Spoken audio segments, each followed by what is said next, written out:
in the week leading up to Shedeur Sanders' debut, the preparation, or lack thereof, was stunning. He didn't get full first-team reps, he wasn't synced with his offensive line. His cadence? The result? A game that felt doomed from the opening snap. Sanders, a quarterback praised for his poise and field vision, looked out of rhythm and reactive, not because he regressed but because the system failed to bring him up to speed. Stefanski and his staff didn't just underprepare their rookie, they robbed him of a fair shot. If you're into the real story and all the messy twists they don't show on highlight reels, go ahead and subscribe. And if you're sticking around to see how this Browns QB chaos plays out, you should definitely be subscribed. What Sanders needed wasn't a miracle, it was a plan. Instead, he was thrown into the fire without the tools to withstand it. If his future is to be judged by performance, then preparation must be part of that equation. And right now, Cleveland's process is broken. The Cleveland Browns didn't just mishandle a quarterback debut, they exposed again the root of everything that's been broken for years. When Shedeur Sanders took the field for his first NFL start, the moment should have been a celebration. Instead, it turned into a case study in dysfunction. And now, thanks to a bombshell report from a Cowboys insider, we know exactly why. According to the insider, Kevin Stefanski played a direct role in blocking Shedeur from starting that game against the Raiders. That wasn't speculation, it was a shot fired across the league. The kind of behind-the-scenes drama that forces fans, players, and executives to ask one question. What is actually going on inside Cleveland's building? The truth is, Shedeur never had a real shot. From the moment he was floated as the next man up, the foundation underneath him was already crumbling. This wasn't a coaching staff unified around a plan. It wasn't a front office pushing a development strategy. It was factions, confusion, politics, the type of internal instability that's derailed quarterback after quarterback in Cleveland. So what happened on the field wasn't just a rookie learning on the fly. It was a reflection of everything happening behind the scenes. He wasn't given proper first-team reps, he wasn't worked into the offense in a meaningful way. The playbook didn't evolve around his deeper passing game or his strengths in the pocket.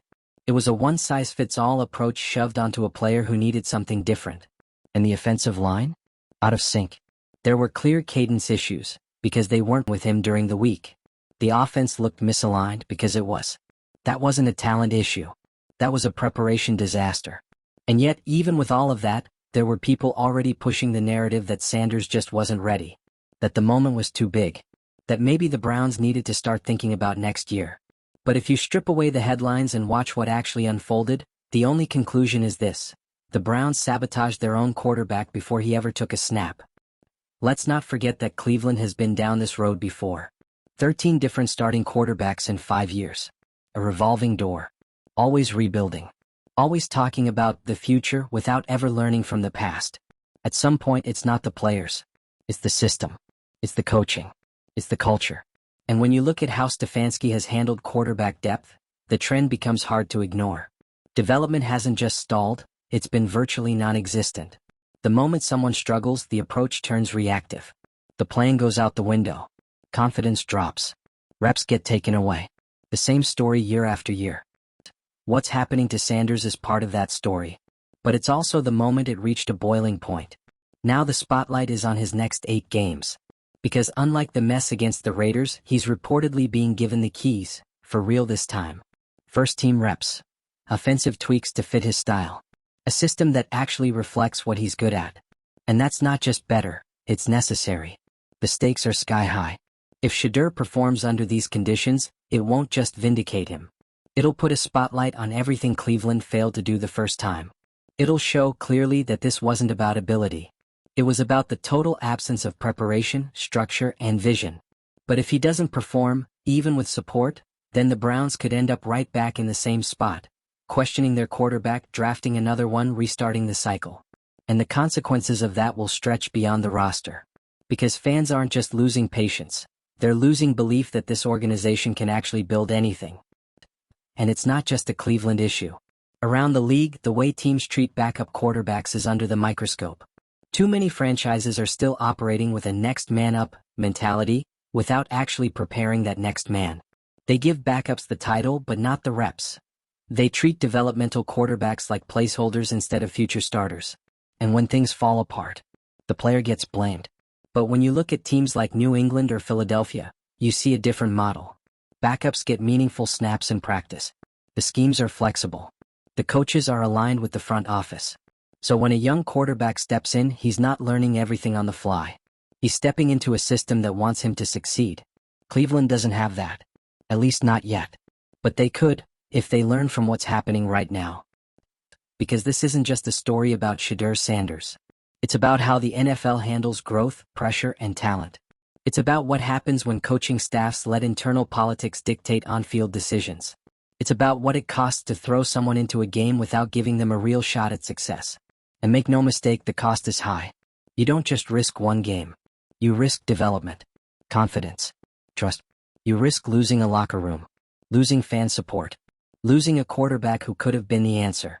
That's why these next 8 games are bigger than stats, bigger than wins and losses. They're about proving that this franchise can develop a quarterback when it actually tries, that it can align around a player's skill set, that it can commit to a plan and stick to it even when things get bumpy. Because if they don't, it's not just a missed opportunity, it's another indictment, another chapter in a story that fans are tired of reading. And for Sanders, this is personal. His performance will be used as the measuring stick, fair or not. But the difference now is that he's finally being given the environment to show what he can do. And that means whatever comes next, good or bad, will be a lot more honest than what we saw in that first start. No more excuses. No more behind-the-scenes hesitation. No more undercutting your own players before they even take the field. This is the moment where Cleveland has to decide what kind of franchise it wants to be, and what kind of quarterback it's willing to invest in. So, what do you think? Was Shedeur set up to fail, or is this finally the start of something real? Drop your thoughts in the comments below. Hit like if you're done watching quarterbacks get wasted by broken systems. Share this with someone who still believes the Browns can fix their culture. And make sure you're subscribed, because the next few weeks, they're about to decide everything. If you've been following this situation from the start, then you already know, it's not just about Shedeur Sanders. This is about a franchise that refuses to learn. A team that keeps making the same mistakes over and over, and then acts surprised when they get the same result. Let's just be honest. This wasn't an isolated incident. It wasn't one bad game or a rookie looking a little green. This was systemic failure top to bottom. And the most infuriating part? The people in power knew it was coming. They saw it unfolding in real time, and did nothing to stop it. Kevin Stefanski didn't just withhold a start from Shedeur against the Raiders, he withheld the preparation required for that moment to go well. And when the Cowboys insider exposed that decision, it confirmed every fear that Browns fans and NFL insiders have been whispering about for years, that there's a disconnect between what this team says it wants and what it's actually built to do. The Browns say they want a long-term quarterback. They say they want to develop one. But when the time comes to act like a real quarterback development franchise, giving reps, tailoring playbooks, aligning leadership, they fumble. Every time. What happened to Sanders wasn't about a player not being ready. It was about a coaching staff that never gave him the tools to be. And what makes it worse is that the game against the Raiders didn't need to go that way. The moment wasn't too big. The system was too small. There was no rhythm. No chemistry. The offensive line couldn't follow his cadence because he hadn't practiced with them. The route timing was off because the receivers hadn't repped with him. The protections didn't fit his pocket style. And the game plan? Let's just say it looked more like a copy-paste from the week before than something designed for a quarterback whose strengths lie in reading deeper routes and extending plays. So now Shedeur enters this next stretch, 8 games, all eyes on him, with something most quarterbacks don't have to carry, the burden of disproving a narrative that was never fair in the first place. But here's where it gets real. Because now, reportedly, the Browns are doing what they should have done from the beginning. First-team reps? Check. Offensive adjustments? Finally. Preparation that resembles what an actual starting quarterback needs? It's happening. And that's great, but it also raises the most important question of all. Why did it take public pressure, leaks, and backlash to get here? It shouldn't take a media firestorm for a franchise to do the bare minimum to support its young talent. And now the consequences are massive. If Shedeur steps up and delivers with this new support, it's going to validate every criticism that's been hurled at this coaching staff. Because it means he was capable all along. That all the talk about needing more time or not being ready was just cover for a broken process. But if he struggles again, even with better preparation, then Stefanski and company will use that as a shield. See, they'll say, he's not the guy. And just like that, the cycle resets. Because make no mistake, Cleveland's track record with quarterbacks isn't unlucky, it's structural. It's about how they handle adversity. It's about whether they're capable of building a system that can handle a young quarterback's learning curve without immediately pulling the plug at the first sign of discomfort. And what makes this so frustrating for fans is that other teams have figured this out. Look at Philadelphia. Look at New England. They've built systems where young quarterbacks can succeed, even if they're not the first choice. They develop their backups. They build schemes around players not in spite of them. They practice like every quarterback matters, not just the starter. Cleveland, on the other hand, has built a house of cards. And every time a quarterback comes in, they're expected to prop it up on their own. What Shedeur Sanders walked into was a storm. But what he might walk out of it with, that depends on whether Cleveland sticks to this sudden course correction. 8 games. That's it. 8 games to show whether the Browns can finally commit to real quarterback development. 8 games to determine whether they've just wasted another year, another roster, another chance. And most importantly, 8 games for Shedeur to finally get a fair shot. And if he does, it changes everything. Because it means the Browns have something they haven't had in decades.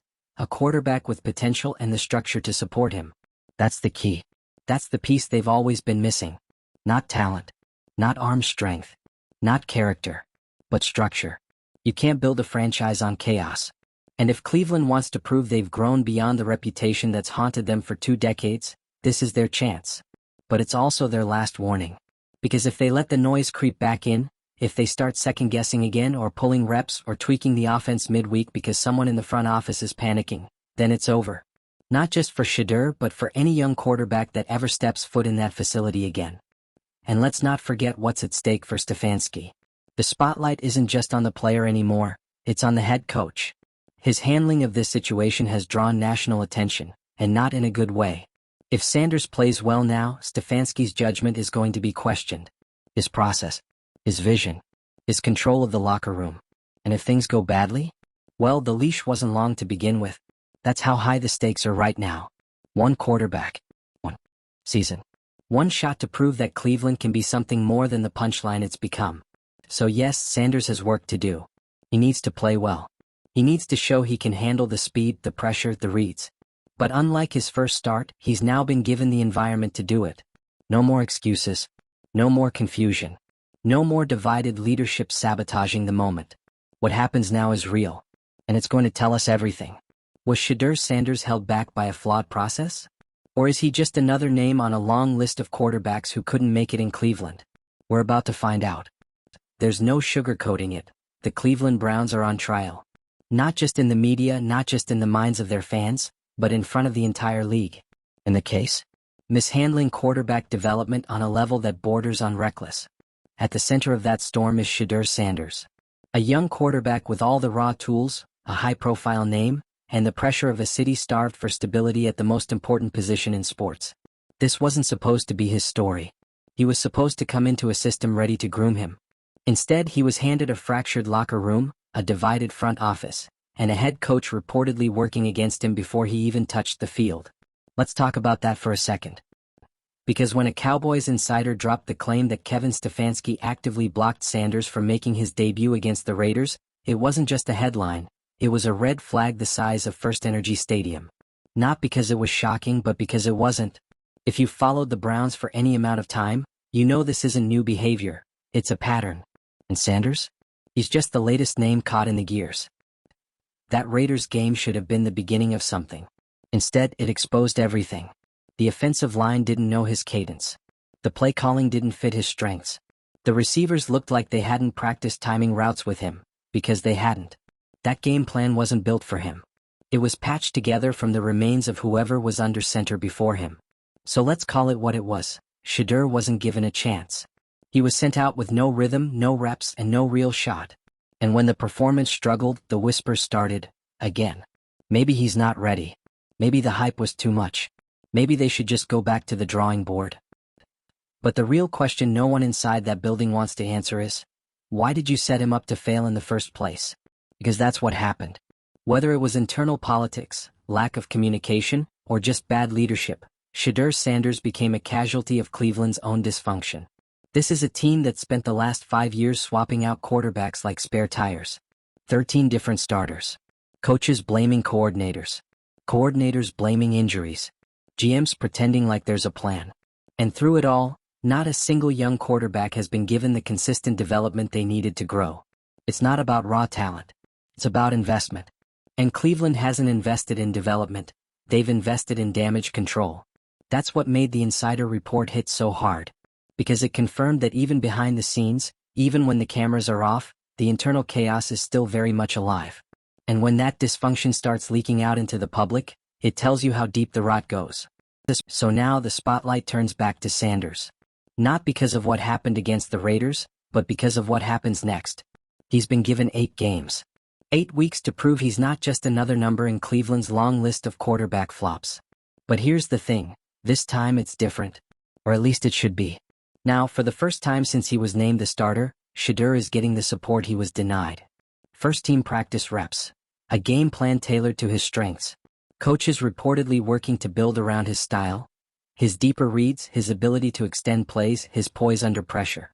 And if he delivers? If he finally looks like the quarterback everyone believed he could be?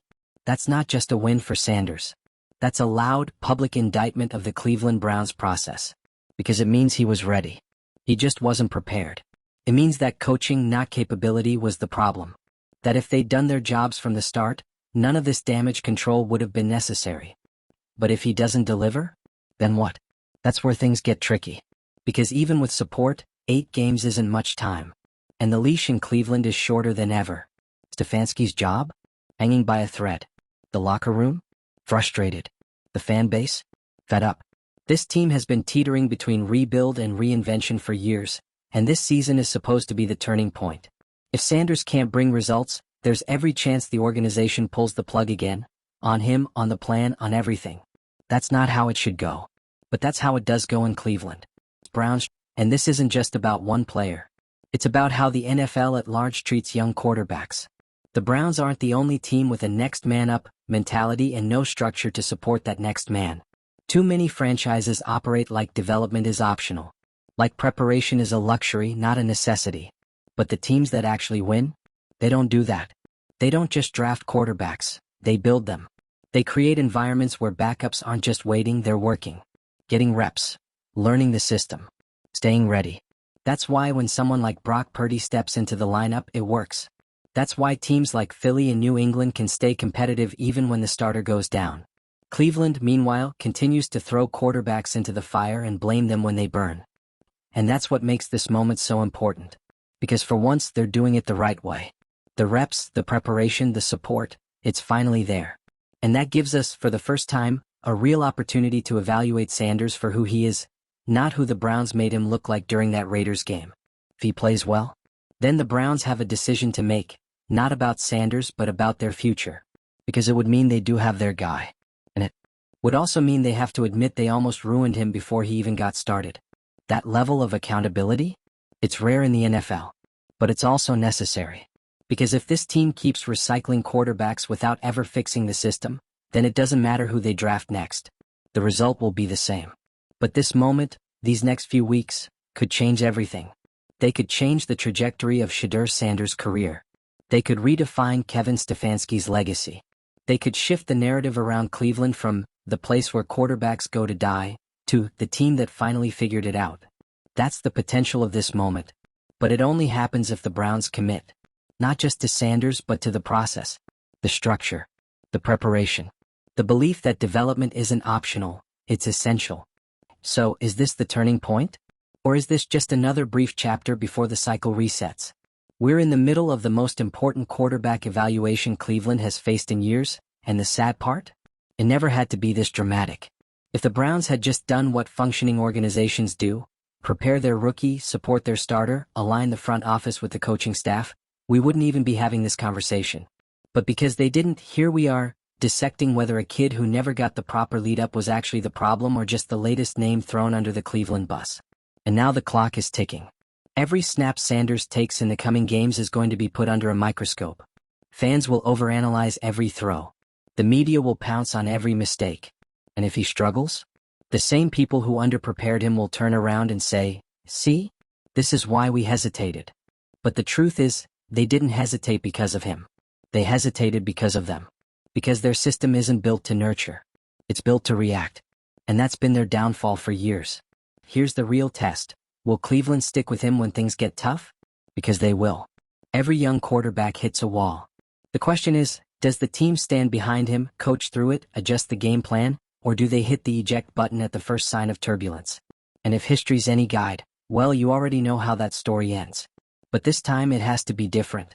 Not just for Sanders, but for the Browns' credibility. Because if they blow this, if they mishandle another quarterback, then it's not just about rebuilding next season, it's about starting from scratch. Again. And good luck finding another young quarterback or agent who trusts the vision in Cleveland if that happens. So yes, these next few games are about Shedeur's development, but they're also a test of the Browns' organizational backbone. Will they stick with the plan or will they do what they always do, panic, point fingers, and press reset? We'll see soon enough. Drop a comment and let us know. Has Cleveland finally figured it out, or is this just another setup for failure? Hit like if you're done watching talented quarterbacks get eaten alive by broken systems. Share this with someone who still believes Shedeur can turn it around. And subscribe, because whether this ends in redemption or disaster, one thing's for sure, we'll be right here breaking it all down.